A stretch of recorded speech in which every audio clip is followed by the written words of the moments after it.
Hammaga salom. Bugun birinchi darsimizni boshlaymiz. Rod imen существительное. Bu degani otlar. Otlarimiz kim va nima savoliga javob beradi. Rus tilida кто, что. Otlarimiz uchtaga bo'linadi. Bu degani мужской rod, женский rod va средний rod. Hech qachon o'g'il bolaniki, qiz bolaniki deb aytilmaydi. Мужской, женский, средний rod. Три друга в русском языке. Подружи с ними, и русский язык станет проще. Ketdik. Birinchisini ko'rib chiqamiz. Birinchisi bizda женский rod. Ana, moya, u, meniki degan переводini bildiradi. Значит, tarjimasi. Ketdik. Har doim so'zning oxirgi harfiga qaraymiz. Работа. Ko'rdingizmi? A harfiga tugayapti. Sumka, mama, мышка. A harfiga tugadi. Значит, bu женский rod. Eslab qolamiz. Женский rod. Женский rod'im har doim a yoki ya qo'shimchasiga tugaydi. Семья, oila, неделя, hafta, vishня, olcha, земля, yer. Bu ham ya. Значит, женский rod. U meniki demoqchi bo'lsak, moя работа. Mening ishim. Moя sumka. Mening sumkam. Moy sumka deya olmaymiz. Moy bu мужской rodniki. Moya mama, mening onam. Moya мышка, mening sichqonim. Ketdik. Моя семья, моя неделя, моя вишня, моя земля. A, ya, значит, bu женский rod. Har doim so'zning oxirgi harfiga qaraymiz. Endi shunaqangi so'zlar borki, yumshoq belgisi мужской rod bo'lishi mumkin yoki женский rod bo'lishi mumkin. Hozir ko'rib chiqamiz. Ketdik. V, R, N, D so'z tugaydigan so'zlar, bular hammasi женский rod. Любовь, sevgi. Моя любовь, mening sevgim. Моя дверь, mening eshigim. Моя ночь, mening tunim. Моя тетрадь, mening daftarim. Bu so'zlarga moy deb ishlata olmaymiz. On deb ham ishlata olmaymiz. On degani u, моя degani meniki. Значит, eslab qolamiz. Любовь, дверь, ночь, тетрадь bu женский rod. Keyingisini ko'rib chiqamiz. Eslab qoldingizda a, ya, женский rod. Shunaqangi mana so'zlar borki, men sizga aytdim. Yumshoq belgisiga tugaydigan so'zlar женский rod bo'lishi mumkin yoki мужской rod bo'lishi mumkin. Всегда относится к женскому роду. Bu degani har doim женский rodga kiradigan so'zlar. Ch, sh, sh, ночь, мышь, вещь и другие. Eslab qoling. Buni faqat eslab qolishingiz, yod olishingiz shart.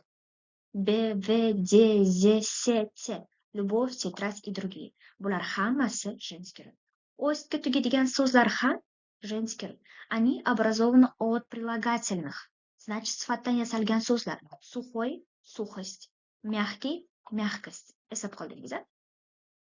Slaydni yana tashlab qo'yaman gruppamizga, kanalimizga. Albatta yana takrorlab ko'rib, yodlab chiqing.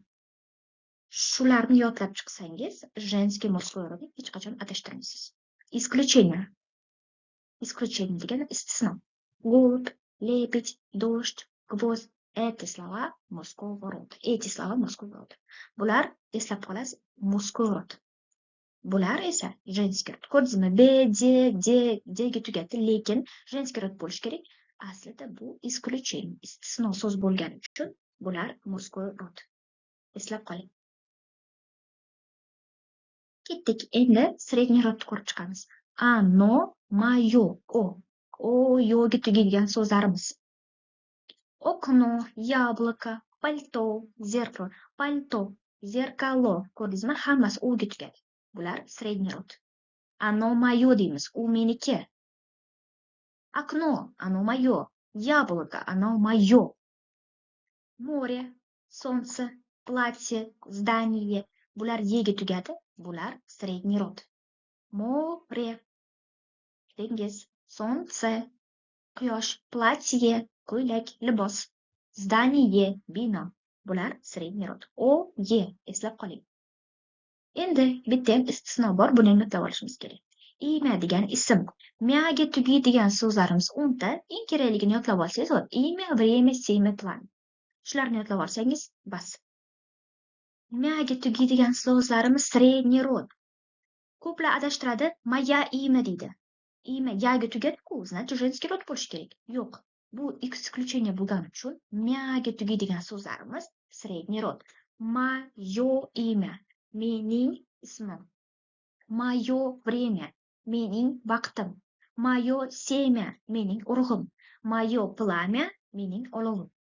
Eslab qoling. Mana shu to'rtta so'zlarni eslab qolsangiz bo'ldi. Средний rod. Moё deymiz. Yo. Eslab qoling. Yo, o bu средний rod.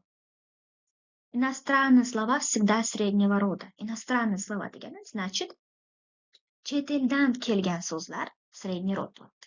Всегда degani har doim. Metro, moё metro, taksi, moё taksi, palto, moё palto, menyu, moё menyu, шоссе, moё шоссе, dekolte, sushi, jyuri, bular hammasi средний rod. Eslab qoling. Исключение. Иностранные слова degani, значит, chet eldan kelgan so'zlar. No, bor so'zimiz no, ammo degani kofe ko'rdingiz yega tugadi. Bu kofe muzqo'y rod. Moyo kofe deya olmaymiz. Moy kofe. Ketdik. Endi eslab qoling-a, o, yo, средний rod. O, ye, yo, средний rod. Har doim so'zning oxiriga qaraymiz. Идем дальше. Мужской род. Он, мой. Женский rod eslaymiz-a, она dedik. Средний rodda ono dedik. Мужской rodda on, u. O'zbek tilida u qiz bolaga ham u, o'g'il bolaga ham u, средний rod ekan. Farqi yo'q. Rus tilida unaqa emas. Мужской rodda on, женский rodda она, средний rodda оно. Ya'ni ko'pligi ham bor. Uni keyin ko'rib chiqamiz. Ketdik. Отец, ota, kompyuter, друг, stol, согласная буква, undosh harflar. Undosh harflarga tugagan so'zlar hammasi мужской rod. Он мой. Мой отец, mening otam. Мой компьютер, мой друг, мой стол. Видите? Чай, клей, музей, трамвай. И краткиga tugadigan мужской rod. Мой чай, мой клей, мой музей, мой трамвай. Endi aytdim boya sizlarda женский rodda yumshoq belgisiga tugadigan so'zlar bor va мужской rodda. Kalendarь, shampun, дождь, portfel. Bular мужской rod. Buni eslab qolishingiz shart. Ketdik.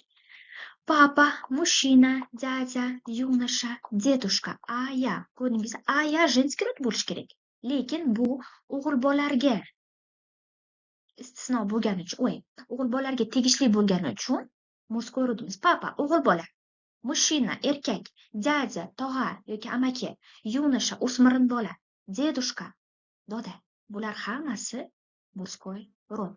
Nima deymiz? Мой папа, мой мужчина, мой дядя, мой юноша, мой дедушка.